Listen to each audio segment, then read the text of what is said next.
Okay, how Mr. many of them na hinire mo sa PCSO ng mga kamag-anak mo? Will you mention that here, please? Isa, secretary, charity.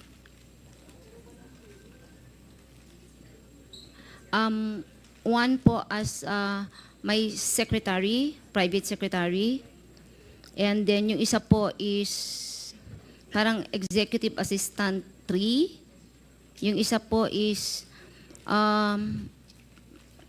parang mababa lang po yung bakante na ano ni I cannot recall the positions, pero puro po mabababa na position po. Ang pinakamataas lang po noon is EA3 na position po ang naibigay ko. Including your daughter or son?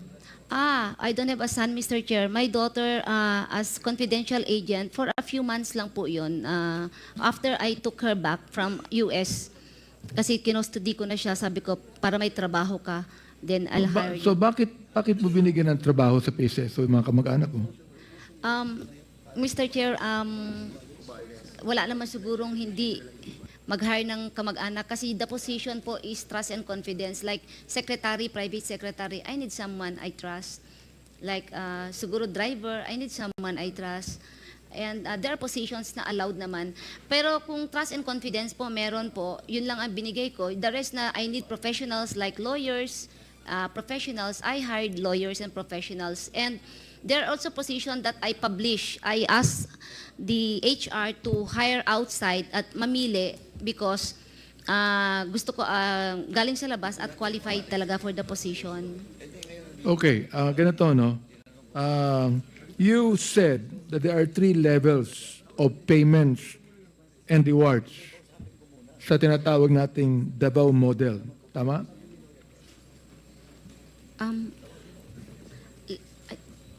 There are levels like 3 levels of payments and rewards. I cannot. Kanina nabanggit mo yun eh. There are 4? 4 levels. Oo. There are 4 levels na nabanggit mo, hindi ba? Yes po. I think Okay. I was looking at it and sabi ko nga, ang laking pera ang lumabas dito. The fact that thousands were killed, actually. So I would like to ask our PNP personnel here. Diba? General Torre. Nakita ko yata si General Karamat dito, ha? Ha? I'd like to ask them if you share the statement of Colonel Garma na meron 4 na level ng payment and rewards to policemen na pumatay ng mga drug pushers, drug lords, drug traffickers. Do you share that statement? General Torre, do you deny or do you share the statement? Sir, I have no personal knowledge regarding that matter. Because truth to tell, sir, if I may be allowed to speak candidly, that's something that's the kind of system that will eventually be right at the very start. That's not against. So you're that's saying not that you within the have law. no personal knowledge I of don't that, have personal knowledge regarding that and you matter, have sir. not heard it even. No, sir. No, you haven't. Colonel Patay, Yes, Mr. Chair. ha? Dinenay mo kanina. Are you still denying it now? Wala po akong knowledge yan, Mr. Chair. You have no personal knowledge then. Wala po, Mr. I'd like Chair. to ask, where's Colonel Marcos? Colonel Marcos, do you share the statement that was given to us by Colonel Garma about the payment and rewards, or you also deny that? Pertaining to the reward system, sir, tama po si Colonel Garma doon. Nag-circulate po yan sa buong PNP organization. Pero ang makakabalidate lang po talaga niyan is yung inner circle po ng gaya si Colonel Garma, yung mga nakakaalam talaga, sir. May natanggap yung pumatay kay Mayor Espinosa? Wala naman po ako natanggap doon, sir, kasi may operation. Hindi ikaw ang sinasabi ko. May natanggap ba yung mga pumatay? Hindi naman ikaw ang pumatay, di ba? Po, sir, hindi naman po. O, yun pala naman eh. O, ang natanong ko, mayroon ba natanggap yung pumatay? Wala naman po siguro, sir, kasi, Hindi mo alam. opo, yung unang, Si Major Laraga, may natanggap ba siya? wala po yata, sir. Ngayon, sir, yung war on drugs kasi, sir, nung umpisa, wala pong ganyang reward system. Yung talagang operation, true operation on listed drugs personalities. Pero napansin siguro sir nung administration na medyo walang masyadong nagpa-participate. So nung nakakulong na po ako sir, naka-restricted, parang narinig ko sir na nag-umpisa na po yung reward system to encourage other officers, other personnel. Nakatanggap si Major Laraga at yung mga pulis, hindi mo alam. Hindi po Kasi Luca, I mean, nakakapagtaka na papatay nila sa loob ng selda eh. Si Mayor Espinosa eh. Nakakapagtaka, kahit sino. At tanungin mo, nakakapagtaka, nakakulong na yung tao eh. Papatayin nyo. Oh, ngayon, nalaman natin mayroong payment and rewards. Hindi mo alam, hindi ka nang katanggap dahil hindi naman talaga ikaw ang pumatay, di ba? Yes, Mr. Chair. Oh, at hindi mo alam na mayroong payment and reward na binibigay sa mga pumatay. Tama ako, mali? It's true na naririnig po ng kapulisan yan, sir. Pati ako, sir, naririnig ko po. Si General Karamat ba nandiyan kanina? Nandiyan kanina eh. Wala na ba ngayon? Wala na, no? Okay? Now, Colonel Garma, have you heard of the killing of Mayor Cesar Perez of Los Baños? Pinatay during the drug war Hindi po. at merong silang pinagbintangan. Ang biktima po ay nakulong na konsehal, si Norbin Tamisin. Have you heard of that? No, Mr. Chair. Hindi mo narinig. Hindi po. How about the killing of Mayor Halili of Tanawan, Batangas? Mayor Halili. Sa drugs din po yun eh. Yes, Mr. Chair. Narinig ko po Narinig yun. mo? Opo. Okay. So, therefore, totoo yung sinasabi mo na kapag mayroong napatay ang pulis, may natatanggap. Totoo po yun, Mr. Baliktarin po natin. Halimbawa kaya, ang binibigyan ng reward, yung hindi nakakapatay. Mas maganda, di ba?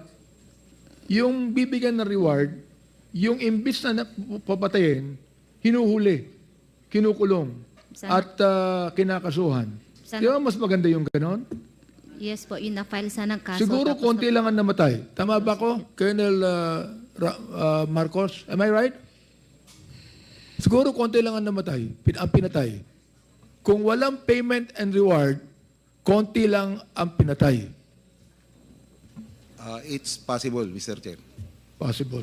So anyway, Mr. Chair, nakita po natin to and I'm so glad na gusto ko lang pong basahin ang isang manifestasyon dito na naisulat sapagkat sayang naman kung di ko babasahin ito. Alright?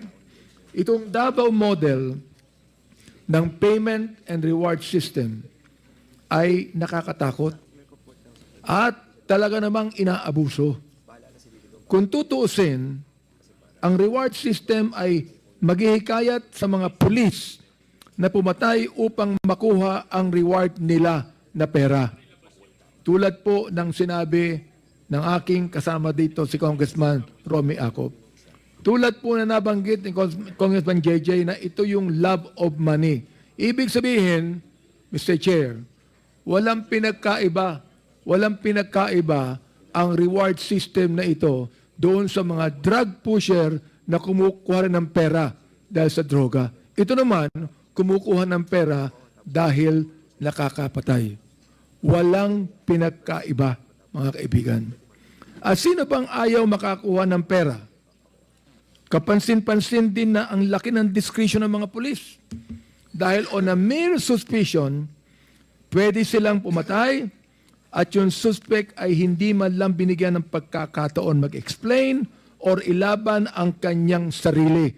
Kaya nga po, this is a violation of their constitutional right. Paano kung mistaken identity? Tulad ang napatay na 9 na taon. Tulad ang napatay na si Kian na 17 years old.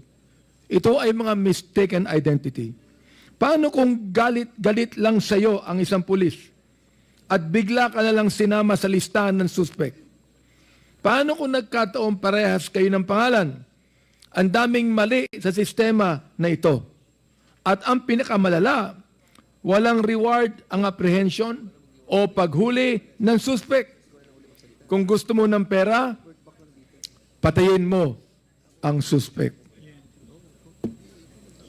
Last question, Mr. Chair, to Vice Chair Bernardo. What is now the status of Commissioner Leonardo in NAPOLCOM? Sir, I was just, I was able to read a letter that his resignation had been accepted, sir. I will be getting the official notice, sir, maybe by Monday, sir.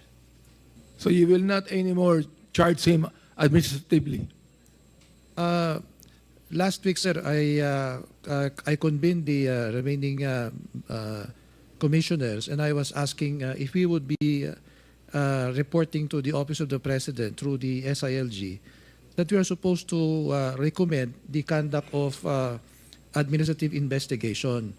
Inasmuch as the PNP and the Internal Affairs and NBI would be conducting a criminal investigation, it is also be more expeditious, considering if an administrative case will be conducted, it would be more